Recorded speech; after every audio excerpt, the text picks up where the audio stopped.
Disclaimer. La vidéo qui va suivre fait suite à un concert qui a eu lieu en novembre 2016 dernier. Par manque de temps, un oubli ou par fainéantise, de toute manière, you'll never know, elle n'a jamais eu droit à une sortie mondiale jusqu'à aujourd'hui.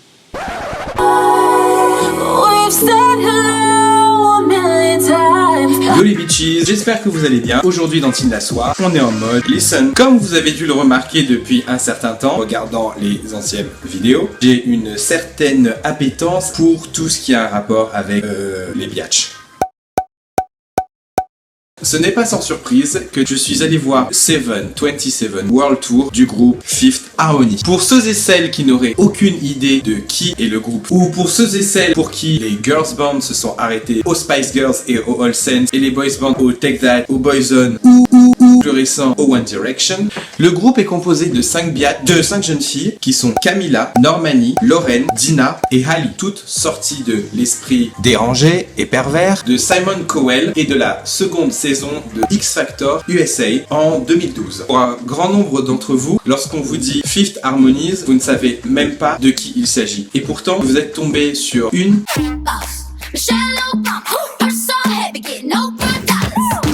deux... voire 3 chansons d'elle sans même que vous le sachiez. Et aujourd'hui, en termes de girls band, il ne reste vraiment que 2 groupes. Fifth Harmony, et qui rivalisent avec le groupe Little Mix, un groupe anglais qu'on connaît pour certaines chansons.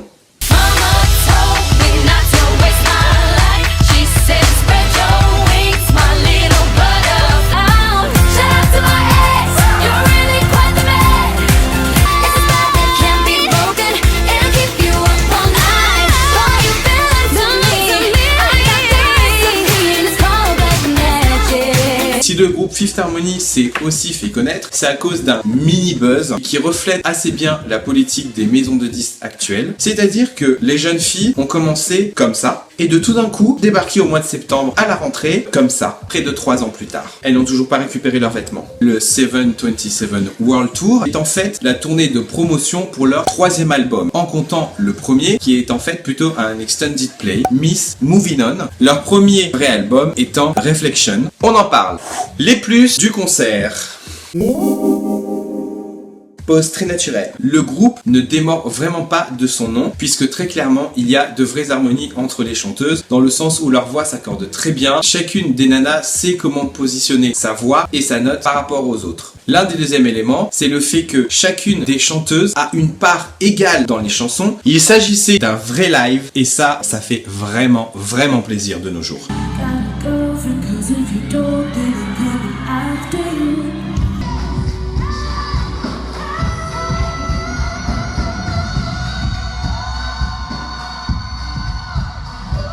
C'est la première fois depuis un long moment que j'entends des artistes internationaux dire « ça va Paris » et pas « How you doing Paris? Paris, je t'aime, oh I love you Paris » Et malheureusement, on passe au moins de la tournée.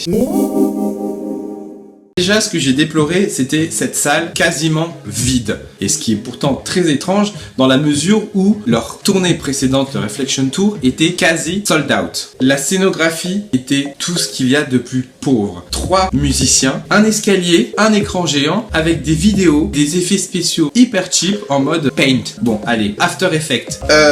On va pas forcément s'étendre sur les chorégraphies. Bruno Vandelli, on sait que c'est toi qui les as faites. Et sinon, les nanas ne se changent jamais en fait. Pour résumer, les filles portent clairement bien leur nom. Essayer de faire s'harmoniser 5 voix, c'est très dur et elles s'en sont vraiment bien sorties à ce niveau-là. On va dire que près de 90% du spectacle était rempli de clichés bien lourds des bouffiasses. Petite tenue, pose lascive et aux hérographies l'oréalienne. I mean, même pendant les balades, les meufs se déboîtent la tête.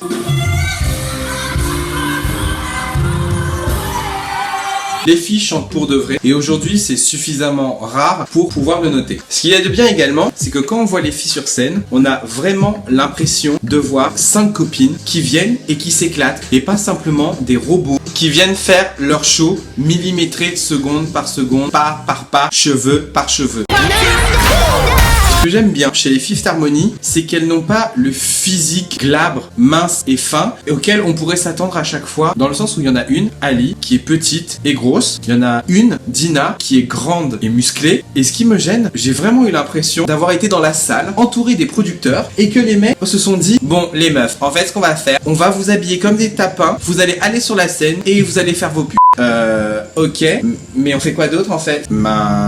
C'est déjà bien. On voit très bien que la majorité de ces filles ont une moyenne d'âge de 20 à 23 ans. Et on les a habillées comme la majorité des professionnels des amours tarifés qui arpentent toute la rue Saint-Denis. Imaginez un peu votre petite sœur habillée comme une catin. Ce qui était aussi super cool, c'est que ça m'a permis de redécouvrir des chansons, notamment Not That Kind of Girl, qu'elles ont chanté en duo avec, enfin en duo, Missy Elliott.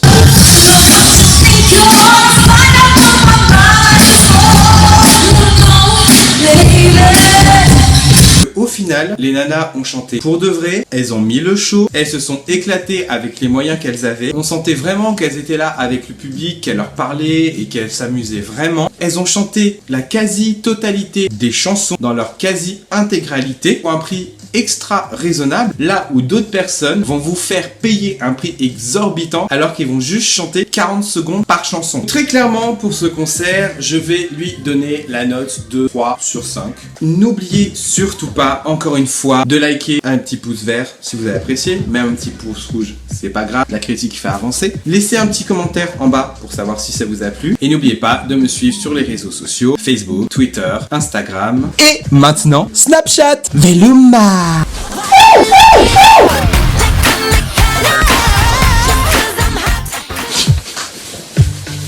J'ai mal à la tête, c'est un truc de ouf.